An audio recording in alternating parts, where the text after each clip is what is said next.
Boa tarde, turma do Ransorte e demais amigos aí do Cavalo. Estamos começando aqui, estreando, primeira vez que eu estou fazendo um podcast, com a honra de fazer aqui com um gênio do agro, um gênio da equinocultura, que eu tive a honra de conhecer em Minas Gerais e há uma semana aqui, aprendendo muito com ele, o professor Daniel Ottoni. Muito prazer, Daniel, em poder, minha primeira entrevista como entrevistador de podcast, ser com uma autoridade como você.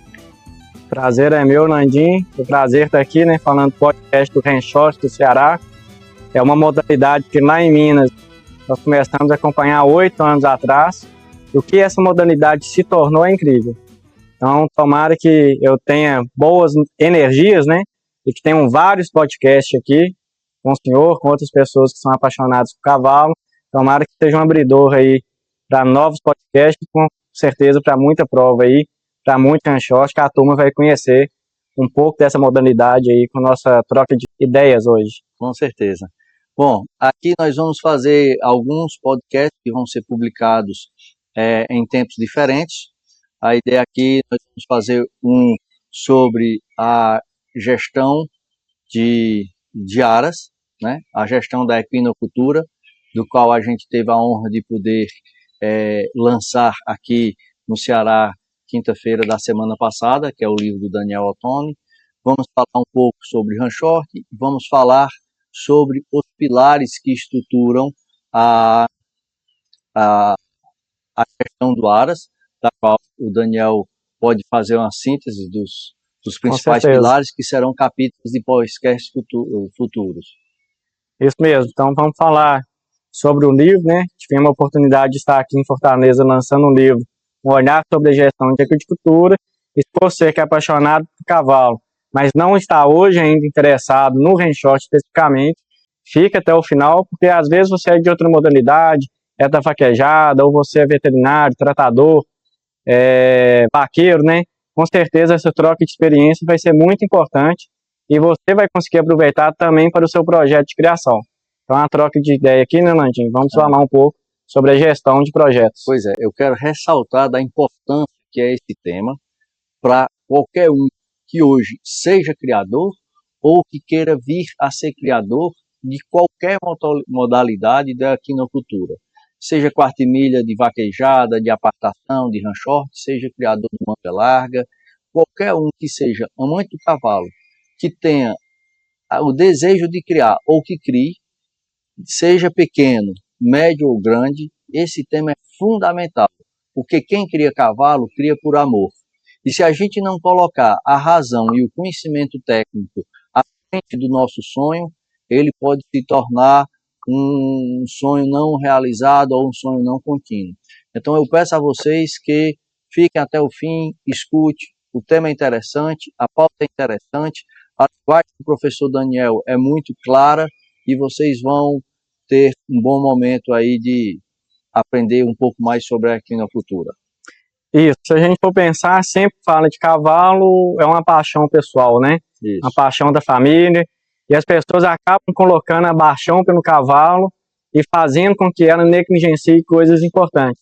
Então, se cada um de nós não tiver a responsabilidade de, dentro dessa ação, colocar um pouquinho, uma pitada dentro dessa emoção, dessa paixão, colocar uma pitada de razão, o que acaba acontecendo invariavelmente, e infelizmente eu já vi isso em vários projetos. O projeto que trabalha só com a paixão é algo muito bom, mas é fogo de arte sem se ver, Tem até o poema. Isso deixa a gente cego. E quando a gente está cego, a gente não percebe onde está criando arestas, criando problemas, e no longo dos meses, no longo dos anos de criação, o que faz o excesso de paixão? Faz com que nosso sonho não se torne realidade. Essa paixão não deixa a gente observar onde que a gente erra. Então, se a criação de cavalos, se a modalidade equestre é paixão, é ainda mais interessante que você cuide com ela, com razão, para que você consiga estruturar e aproveite dessa paixão que é criar, treinar, montar, conviver e relacionar no mundo equestre por longo prazo. e principalmente que isso seja prazeroso. E um diálogo que a gente sempre, nessa semana de aprendizado com o professor Daniel, o Otônio, né, é que o que é que a gente observa aqui no meio do cavalo? Geralmente, por exemplo, eu sou arquiteto, fui para o meio do cavalo e estudei para fazer as estruturas, não estudei o restante, apenas confiei em pessoas. Não fui atrás do conhecimento clássico, do conhecimento acadêmico. Estou começando agora com esse conhecimento. A gente vê o médico, muitos médicos entram no mundo do cavalo. O médico é um profissional que tem conhecimento técnico. Bom, eu aqui não vou estar discorrendo diversas profissões, as quais, quando a gente pratica, todo empresário pratica todas as técnicas da boa gestão dentro da sua empresa. Mas quando chega no momento do sonho, do Aras, a gente negligencia isso, né?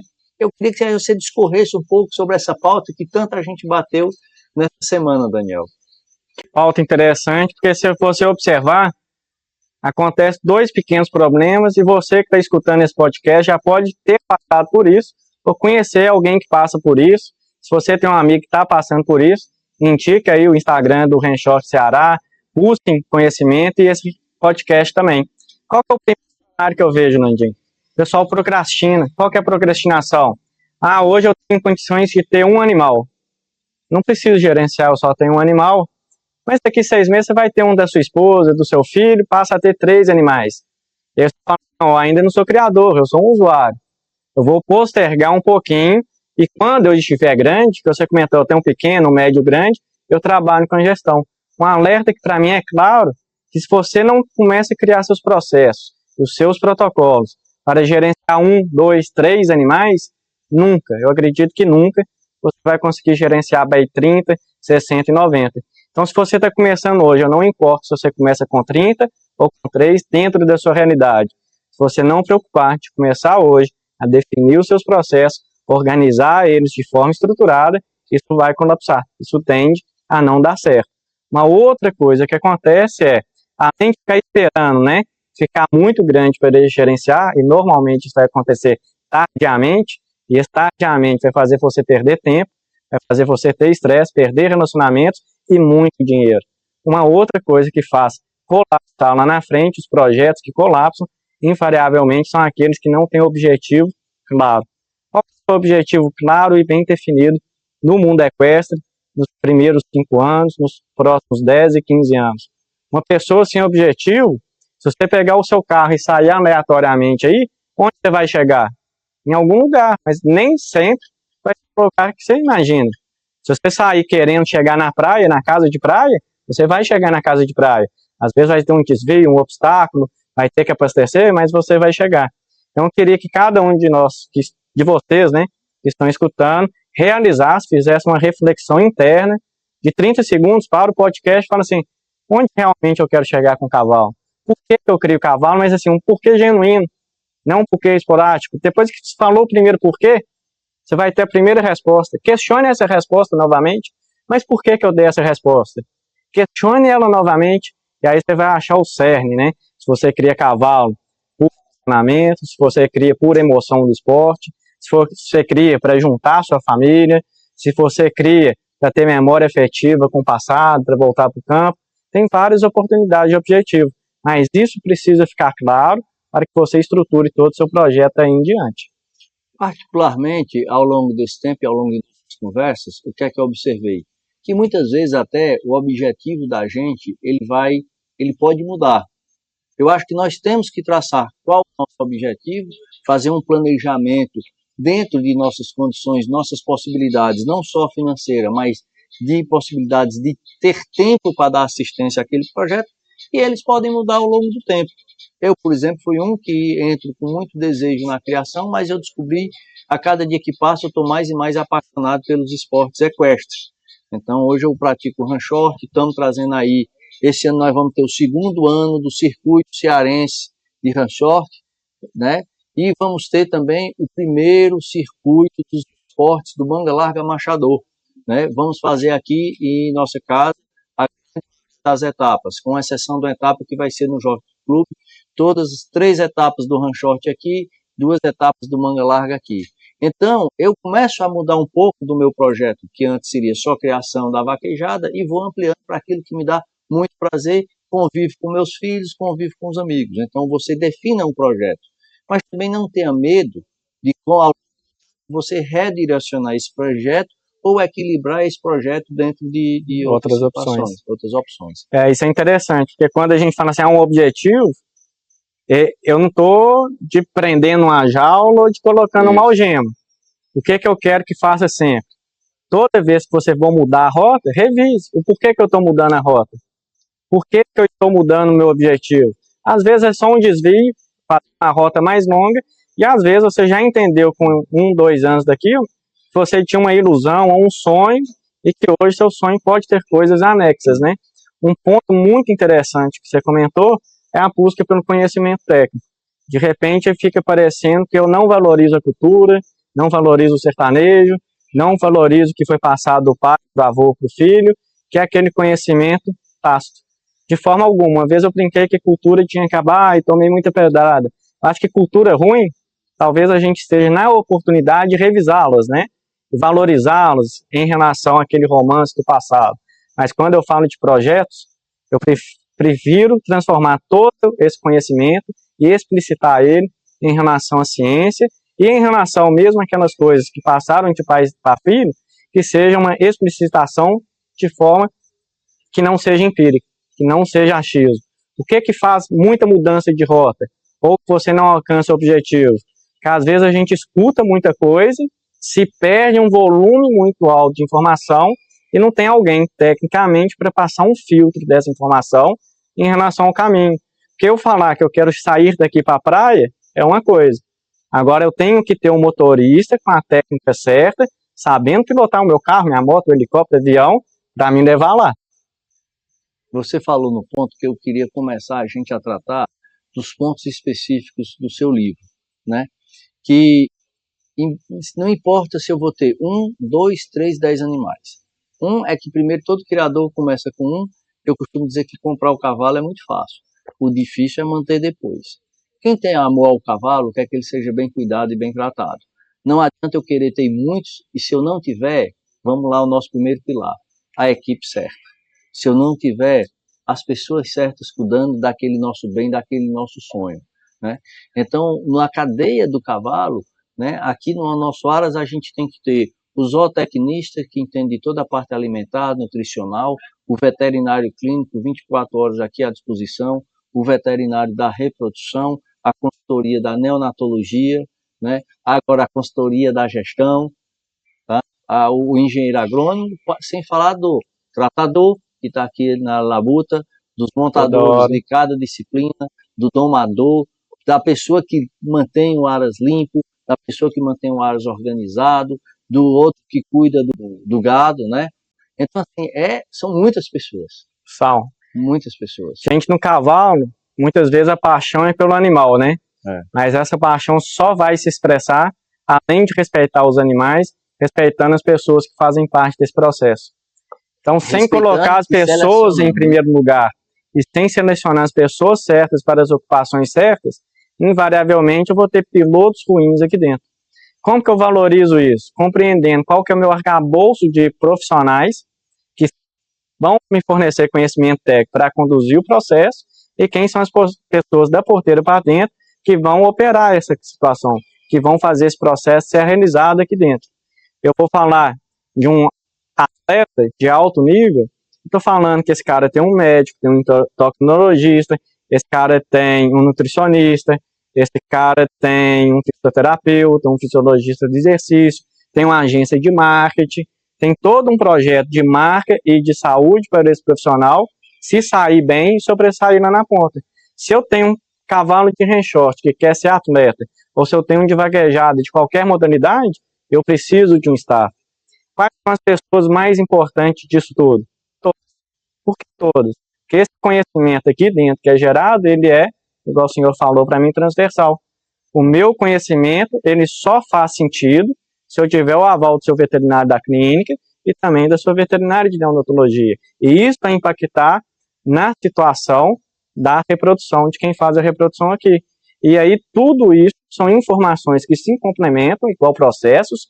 Eu vou juntando informações e conhecimento de vários profissionais, do tratador até o dono, do veterinário da reprodução até o da nutrição e da gestão, também a pessoa que faz a sua secretaria, para que no fundo isso tudo seja expressado lá na pista. Seja na pista de ranchote, faquejada, de manga larga, qualquer modalidade, isso vai expressar em resultado, ou na pista, ou na venda e comercialização dos animais. Se você pega no conhecimento, se você pega negligenciando as pessoas, como é que você vai desempenhar bem na pista e como é que você vai desempenhar bem em venda de leilão? Isso não vai acontecer. Muito bem. Então, aqui a gente falou da parte de pessoas, eu vou dar sequência ao próximo item, próximo pilar, que ele é o pilar que, como todos os outros, vai depender diretamente das pessoas. Mas vai depender diretamente das pessoas com o devido conhecimento técnico, com o devido conhecimento científico. Que nosso diálogo do curso desse último final de semana e dessa semana é o conhecimento científico. Porque o cavalo a gente sabe, como você mesmo falou, mas faz 20 anos que eu faço assim, mas faz 30 anos, eu fui que lá em Missão Velha, no Cariri, para a fazenda de um tio, e o cavalo era solto na manga, a gente tomava banho de açude, tomava... Hoje o cavalo vive preso, né? Vive fora daquela realidade que ele vivia no passado. Então a gente tem que ter esses cuidados, né? Então o segundo pilar que eu acho fundamental, que assim é uma coisa que eu bato muito aqui na tecla no Aras, que eu acho que todo mundo deve bater e ter muito cuidado, é o que eu chamo, é o que você chama dos procedimentos, né? Dos processos, né? Que são os quais eu chamo dos protocolos, né? Então, por exemplo, hoje a gente está com a doutora Tati criando todos os procedimentos, todos os protocolos da neonatologia, né? Estamos com o Davi fazendo todos os protocolos de nutrição, né? Estamos fazendo um protocolo com o doutor João Igor, aqui todos os protocolos de vista diária de todos os animais do Aras. Com você, nós estamos criando, a Mirella, os protocolos de gestão deste conjunto, né? Os protocolos financeiros, administrativos, né? De receita, despesa, etc. Então, assim, são muitos protocolos a seguir, do tratador ao montador do capim, né? Ao cuidador do boi, ao montador, né? Então, são todos para todos esses, da reprodução, o doutor João, evangelista, né? Então, para todos esses itens que eu tenho no Aras, eu preciso ter protocolos muito claros, eu preciso ter o que a gente combinou da comunicação transversal, porque nem todo dia todos merecem suas folgas, seus descansos, né? Então, esse protocolo, ele é fundamental que todos tenham conhecimento para uma necessidade. Aqui é um time onde quando houver um depende do outro. Um depende do outro. Isso. O resultado lá no final um depende do outro, né, Mandinho? E aí talvez quem está nos escutando pense assim, nossa, mas que tanto protocolo, lá na empresa eu já tenho. Esse protocolo não são burocracias, não são coisas que vão atrasar a nossa vida ou que vão travar. Muitas vezes a burocracia, né, é traduzida como algo feito para não funcionar. Mas é justamente ao contrário. Um protocolo nada mais é que entender que qualquer situação no Aras de projeto ou de criação, eu tenho um início, um meio e um fim. Isso é a trajetória de todos nós. O que estaria no início de qualquer projeto? Os nossos fornecedores de insumo. O que estaria no meio do nosso processo? O nosso Aras em si, o nosso centro de treinamento em si, a competição, né, que tanto vangloria a gente. E lá no final do processo, ou a gente vai ter uma prestação de serviço da ecoterapia, seja a prestação de serviço de um centro de hotelaria ou de um CTE, ou produto, seja genética, seja puro, ou animal montado. Todo projeto vai se resumir nesses 3 pontos. O que o Landinho está falando de protocolo é que a gente organiza isso de forma fluida. O que não pode acontecer? Se isso for desorganizado, você não vai ter padrão para entregar o seu serviço. Imagina que você vai num restaurante, Landinho. Hoje a comida, o hambúrguer é bom. E a próxima experiência sua é que esse hambúrguer não é bom. E aí tem uma pesquisa que fala 80% dos clientes, mesmo aqueles clientes fiéis, não voltam a consumir um hambúrguer um prato se aquele restaurante vacilar, né, e oferecer um produto ruim. Agora transforma isso para o cavalo. Hoje você está entregando uma prestação de serviço legal. Se no mês que vem sua prestação de serviço não é legal, você vai perder cliente. E a mesma coisa, se você produz um potro ruim, um potro bom, um potro ruim e um potro bom, você tem uma alta dispersão, daqui para cá, na hora que eu junto os dois, eu tenho a média. E a tradução da média é uma palavra que é medíocre, que não é uma palavra tão boa, principalmente no mundo equestre, quando eu quero animais de valor agregado mais alto. Esse processo, então, parece difícil, mas é organizar o caminho. E pensa para você, você pensa hoje para ir para sua casa, para ir para a escola dos seus filhos, para ir para o shopping? Não. Você entra no carro e vai de forma natural. Você até erra o caminho quando está indo para outro lugar. Mas até aconteceu em algum momento, a primeira vez que você foi para esse lugar, você parou, pensou e organizou. Ah, hoje pode ter trânsito. Você não leva 3, 4 segundos para redefinir esse trânsito. Então, beleza, no primeiro momento é um pouco laborioso, parece complicado, mas pouquíssimo tempo depois, isso fica natural para toda a equipe. E uma coisa que nós dialogamos é que quando eu vou no Aras uma vez por semana para fazer meu treino de ranchoque, ou quando você vai no seu Aras no final de semana com a família para curtir, você não quer saber de problemas, você quer se divertir. Se é isso que você quer, gaste um tempo hoje criando os protocolos, criando os processos, treinando a equipe, porque não existe saída milagrosa não. Ou você faz isso, ou você não vai ter esse momento de lazer e de apreciação com sua família no seu Aras. Com certeza, sim. Você pode ter o Aras como um ambiente prazeroso de lazer com fraternização e relacionamento, ou você pode ter o Aras como sendo uma grande fonte de despesa e de estresse e problema para sua casa. E esse problema, se fosse só no Aras, era muito bom. Mas isso replica na sua equipe de trabalho na empresa, isso replica na sua equipe no hospital e, infelizmente, replica até na família, que é o que todo mundo tem de mais importante.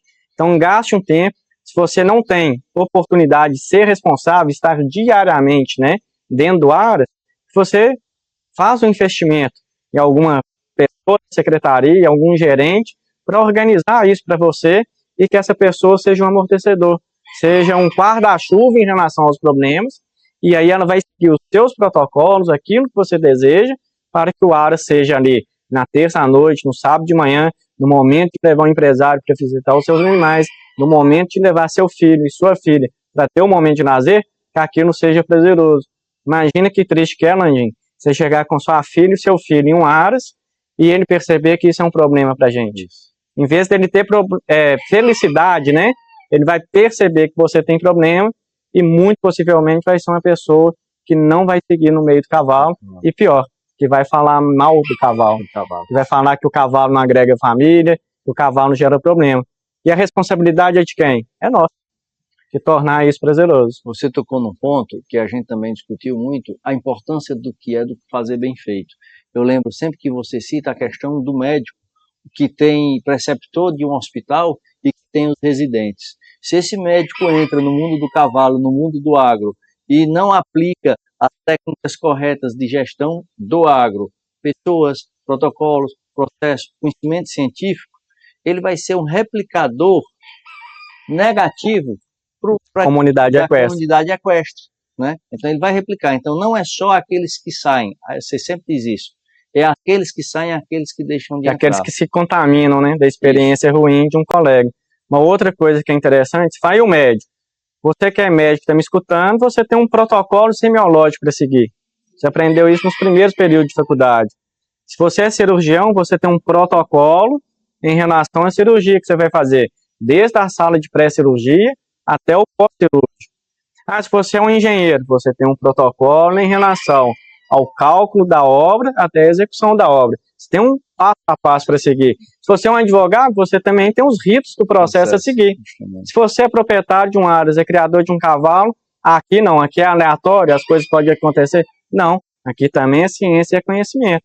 Você só vai conseguir o resultado na medicina, na engenharia ou na advocacia se você seguir os ritos.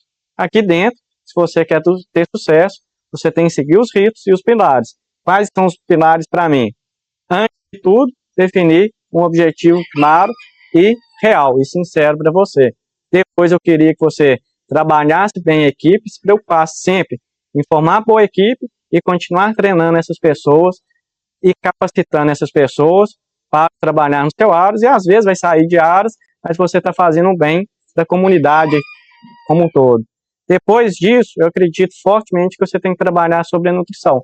A nutrição é o pilar que mais impacta no resultado. Por quê? Ela vai impactar tanto na expressão genética do seu indivíduo, e a genética, eu preciso entender que a gente busca muito essa genética, mas ela nada mais é do que a expressão do fator ambiental mais o que vem nos genes, e o fator que mais impacta nesse meio ambiente é a nutrição. E no resultado financeiro, o que mais tira dinheiro de um ARAS é a nutrição. Então eu já tenho dois fatores aí para me preocupar com a nutrição. E o terceiro fator é erros de nutrição para mais ou para menos também prejudica os animais. O desbalanceamento da dieta, quando a gente não tem o equilíbrio da nutrição certa para a categoria certa, eu prejudico o desempenho dos meus animais na prova. Então, para mim, o fator nutrição ele é muito importante ser considerado junto aí com o pilar de pessoas. Depois de pensar em pessoas e pensar em nutrição, eu me preocuparia muito com as instalações. E aí pensar, Nandinho, você é arquiteto, a instalação. A instalação precisa ser como? Algo que seja preocupado com a saúde e bem-estar de quem? Dos animais. Estruturas super inchadas são lindas para o ego, saem bonitas na foto, mas isso vai encarecer o seu projeto. Isso vai trazer uma manutenção cara, isso vai trazer um custo de depreciação muito alto.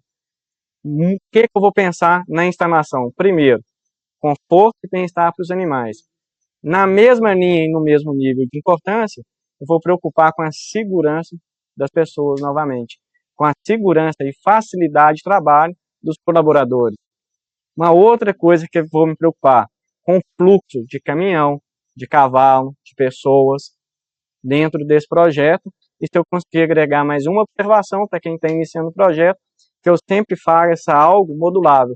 Brinca assim, que eu consigo copiar e colar, que seja como um Lego, né? Igual toda criança talvez pode ter tido a oportunidade, uma caixinha, que você consiga replicar esse projeto. Se você vai crescer, eu não sei, mas eu já vi projetos que tiveram a oportunidade de fazer um garanhão, uma ego, que precisou crescer para gerar venda, e que esse crescimento foi conturbado, não foi legal. Então a gente falou aí das instalações, o outro fator para quem cria é a reprodução. Mas eu tenho um CTE. Então o que está relacionado com o seu objetivo fim no CTE não é fazer reprodução de cavalo, é fazer o treinamento. Então você substitui esse pilar e adapta para o seu cenário. E o que vai juntar isso tudo? Além das pessoas, os processos que essas pessoas tocam. Então, entender sobre aquilo, né, de ter um meio, um fim e quais são as entregas. E que o meio, ele só acontece porque eu tenho uma entrada de insumos e vários profissionais sustentando esse meio, aí sim, você preocupou com os processos e trabalhando nesses pilares, você vai conseguir ter sucesso na gestão de projetos de apicultura. Como você falou, são pilares. Como arquiteto que faz projeto de edificações, a gente entende que numa construção eu não posso ter faltando. Eu não posso ter um pilar que seja mais fraco do que o outro, porque se isso acontece, a edificação vem abaixo. Então, essa sua colocação, essa forma que você coloca, a questão da equinocultura através dos pilares, ela é muito clara, porque qualquer um desses pilares que fraqueje, eu tendo a colapsar o meu projeto. Se eu não tenho as pessoas que criam e fazem os processos, se meus processos não são adequados à minha nutrição, se as minhas instalações não são adequadas às pessoas e os processos, né? Então, se todos esses pilares não estiverem muito bem encaixados e erguidos, o meu projeto tende a colapsar. Não é isso? Isso. E aí, você foi falando e me veio a imagem de prédio colapsando. É só a estrutura daquele prédio que colapsa ou tem um impacto em todo o quarteirão? Tem impacto. Em toda a cidade? Tem impacto. Então todo aquele ecossistema é impactado por aquilo. Por que eu estou falando isso? A gente fala assim, o hand short é o esporte da família. E a gente não pode deixar que colapse projetos. porque além da sua família ser impactada, várias outras que precisam participar da prova também são impactadas. E aí a gente não pode deixar isso acontecer, para a gente ter esse crescimento da modalidade aqui no Ceará, igual lá no início eu comentei que foi em Minas. 8 anos atrás, poucas pessoas envolvidas com a modalidade, e hoje, pelo menos 2 vezes por mês, no circuito de handshot lá, a gente tem 200, 250 animais inscritos, e as senhas, né, 900, 800 senhas em uma prova de handshot. Quem que corre o handshot? Corre o profissional? Corre, mas só o profissional? Só aquele que tem alta habilidade? Não. O handshot talvez seja o mais democrático dos esportes equestres. Ele é democrático porque o valor de acesso para a genética é um valor mais razoável comparado a outras modalidades mais consolidadas. Então, se eu comparar com a redes, a apartação, a vaquejada, o handshot tem um fator sorte. E como tem esse fator sorte, acaba igualando os competidores. Eu posso ter dentro do handshot programas para família. Então, eu posso ter um desafio ali que sejam feitas duplas de pai com filho, de marido e esposa, e isso fortalece muito o relacionamento dentro do handshot. Eu queria muito, muito fortemente que todo mundo que estivesse escutando fosse participar de alguma prova, ou assistir, para entender o que é e a emoção que é colocar os bois no curral certo em menos de 1 minuto. Parece fácil, não é? Aí, de repente, você, com um animal mais simples, acaba ganhando de um profissional, que um boi passou. Você, com um animal de genética, vamos pôr assim, mais fraca, acaba ganhando de um grande criador com a genética muito alta. E o mais legal, imagina um avô podendo participar de uma prova com o filho. Imagina você correndo junto com um profissional com muita experiência no cavalo, contendo apenas 1 mês de equitação. Eu acho que só o handshot permite que isso aconteça, né? Sem falar de hoje, eu como pai de 3 meninos de 12 anos, a guerra que a gente trava contra a tecnologia. Então, quando se tem os filhos perto de você, naquele momento familiar de confraternização do handshot, eles nem lembram que existe tecnologia. Nem lembram. Falando disso aqui, né? O meu nem celular tem, então é fácil combater, mas o videogame, etc. Então, assim, quando eles estão nesse meio, nem lembram. Você está com seu filho perto de você, curtindo com você, longe da tecnologia, curtindo o campo, curtindo o cavalo, curtindo o animal. O handshot, ele é um esporte de estratégia, ele é um esporte de comunicação, tem que pensar. É um esporte do pensar, é um esporte do relacionamento. Aqui todos torcem por todo mundo, então é um esporte realmente que faz sentido ao slogan. É o esporte equestre do Brasil, é o esporte equestre da família que mais cresce no Brasil. Com certeza. E cresce mesmo, várias pessoas, né, participando, consumindo animais nessa modalidade. Muitos criadores já perceberam seu projeto de criação para isso. É uma oportunidade para você que está escutando.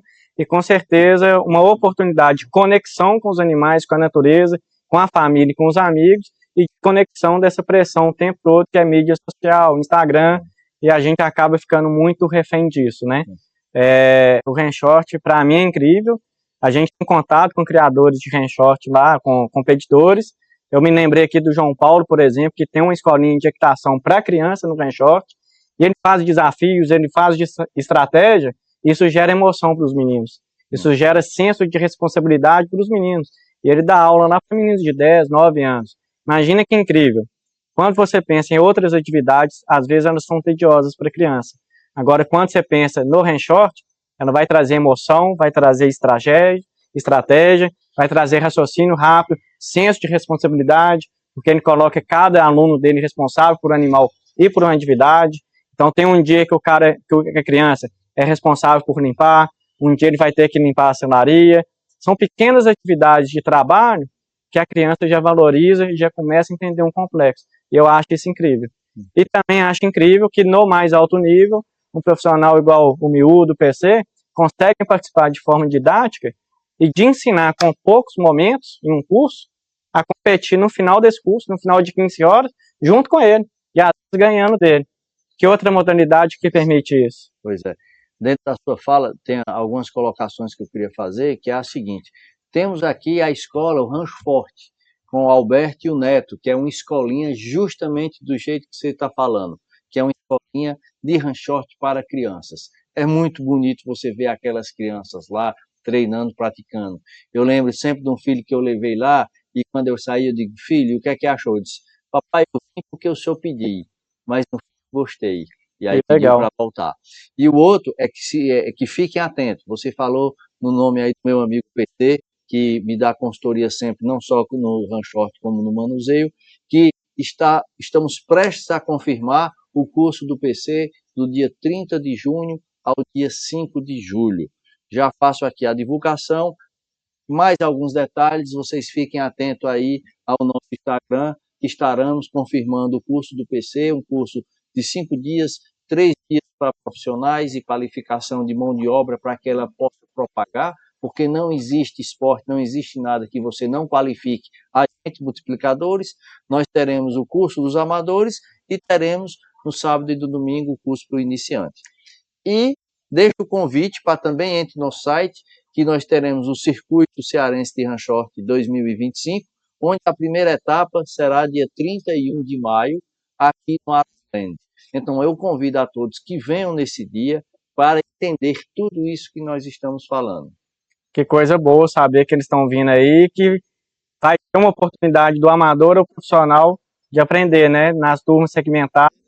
Então fiquem de olho aí, sigam, né, o canal aí do Ranchort Ceará, sigam o Arasland, vem cá, vem conhecer, troca ideia com a turma, você vai se surpreender com essa modalidade.